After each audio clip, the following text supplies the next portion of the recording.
સુવર્ણપુર નગરીમાં અભયસેન નામે ઘણો જ ગર્વિષ્ઠ રાજા રાજ કરતો હતો. નગરની સમૃદ્ધિનો પાર નહીં.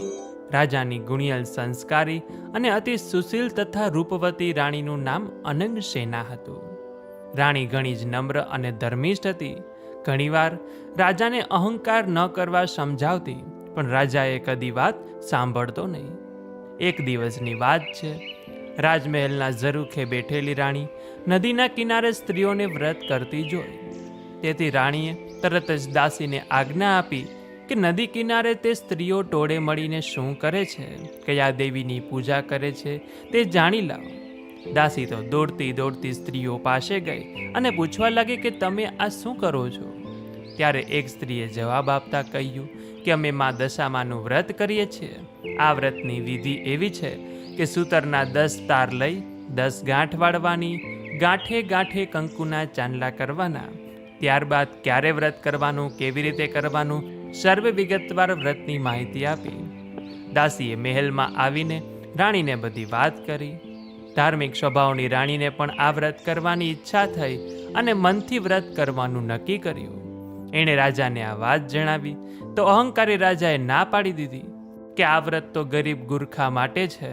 મારે તો ઘણી સાહેબી છે, ધન દોલત, નોકર ચાકર, બાગ બગીચા, રાજપાટ બધું છે, તો પછી આ વ્રત કરવાની જરૂર શું છે? રાજાના આવા અભિમાન ભર્યા વચન સાંભળી રાણીનું તો દિલ દુભાયું. એ જાણતી હતી કે ગમે તેવી સમજાવટ કરવા છતાં અભિમાની રાજા એકનો બે થશે નહીં. રાજાએ અહંકાર, ગર્વ અને અભિમાનમાં ચકચૂર થઈને દશામાના વ્રતનું અપમાન કર્યું. તેથી દશામાના ક્રોધનો પાર રહ્યો નહીં. બીજે જ દિવસે પડોશી રાજા લશ્કર સાથે ચડી આવ્યો અને આવા અણધાર્યા હુમલાથી રાજા અભયસિંહ ગભરાયો અને જીવ બચાવવા માટે રાણી અને બંને કુંવરોને લઈ જંગલના રસ્તે ભાગી ગયો. રાણી અનંગસેનમાં મનમાં સમજે છે કે પોતાના પતિએ કરેલ દશામાના વ્રતના અપમાનથી આજે આપણી આ દશા થઈ છે. ઘોર જંગલમાં રાજા રાણી ચાલ્યા જાય છે. દુઃખ થાકનો પાર નથી. કુંવરો તરસ્યા છે અને એટલામાં એક વાવ આવે છે.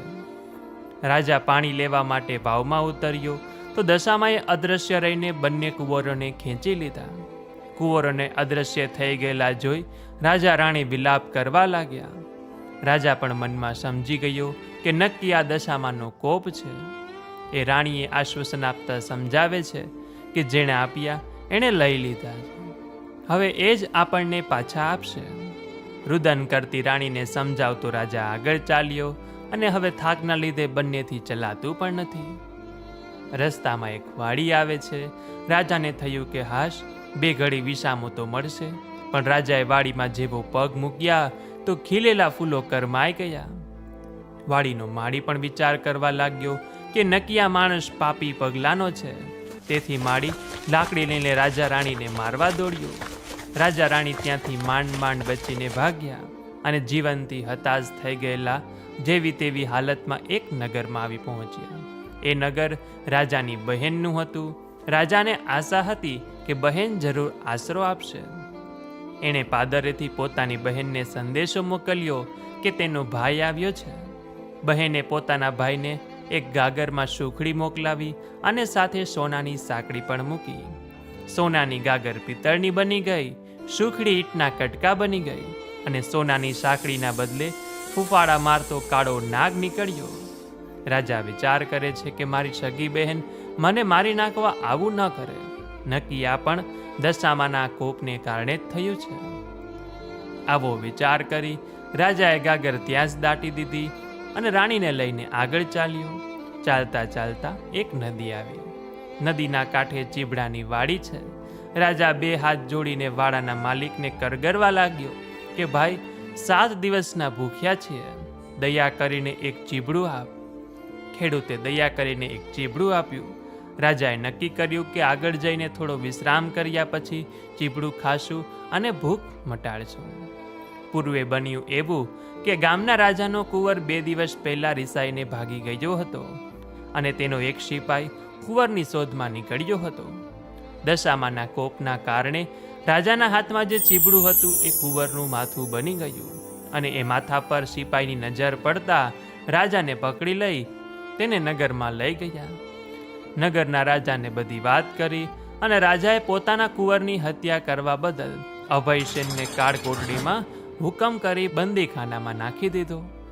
રાજા વગર વાકે કેદ થયો, તેથી રાણી અનંગસેના પર દુઃખનો પહાડ તૂટી પડ્યો. એ રોજ જંગલમાં જતી, લાકડાનો ભારો લઈ આવતી, વેચીને જે પૈસા મળે એમાંથી પેટનો ખાડો પૂરે. આમ દિવસો પસાર થવા લાગ્યા. અષાઢ મહિનાની અમાસ આવી એટલે તે અમાસના દિવસે રાણીએ દશામાના વ્રત શરૂ કર્યા. દશામા વ્રતના 10 દિવસ નકરડા ઉપવાસ કરી માની ભક્તિ કરી. રાણી અનંગસેનાની અપાર ભક્તિ જોઈ દશામાનો કોપ શમી ગયો. માએ રાણીને આશીર્વાદ આપતા કહ્યું કે કાલે તને તારો પતિ પાછો મળશે. અને એ જ રાત્રે દશામાએ નગરના રાજાને સ્વપ્નમાં જઈ આદેશ આપ્યો કે તે નિર્દોષ માણસને કેદમાં પૂર્યો છે. તારો કુંવર તો તેના મોસાળમાં લીલા લેર કરે છે અને કાલ સવારે પાછો આવી જશે. સવાર પડતા જ દશામાની કૃપાથી કુંવર પાછો આવ્યો અને રાજાએ જાતે જઈને અભયસેનને બંદીખાનામાંથી મુક્ત કરી ક્ષમા માગી. એટલું જ નહીં પણ ખૂબ ધન પણ આપ્યું. રાજા રાણી સુવર્ણપુર આવવા નીકળ્યા. રસ્તામાં બહેનનું નગર આવ્યું. રાજાને પેલી ગાગર સોનાની બની ગઈ હતી. ગાગરમાં સોનાની સાંકળ અને સુખડી હતી અને એટલામાં બહેન પણ આવી. આગ્રહ કરીને ભાઈ ભાભીને ઘેર લઈ ગઈ. 2 દિવસ રોકાઈને રાજા રાણી આગળ ચાલ્યા. રસ્તામાં ફરી તે વાવ આવી.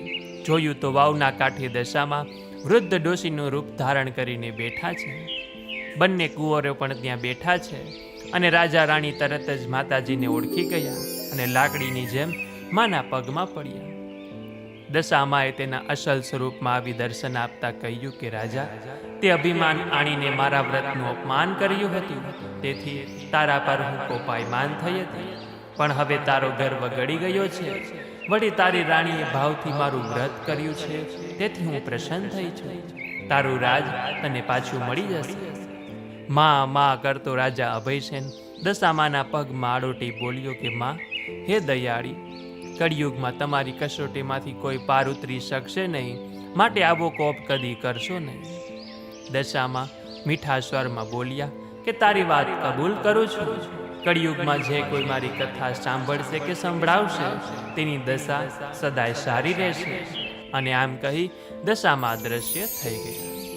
રાજા રાણી બંને કુંવરો સાથે પોતાના રાજ્યમાં આવ્યા અને અભયસેનના સેનાપતિ પડોશી રાજાને હરાવીને રાજ પાછું મેળવ્યું. અને રાજા રાણી ફરીથી આનંદપૂર્વક દિવસો પસાર કરવા લાગ્યા.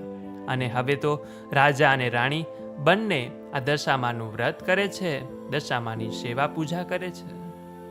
હે દશામાં, તમે જેવા રાજા રાણીને ફળ્યા એવું જ તમારું વ્રત કરનાર, વાર્તા સાંભળનાર, કથા વાંચનાર, સાંભળનાર, આ વિડીયો જોનાર, સાંભળનાર સર્વે કોઈને ફળજો. બોલીએ દશા માત કી જય.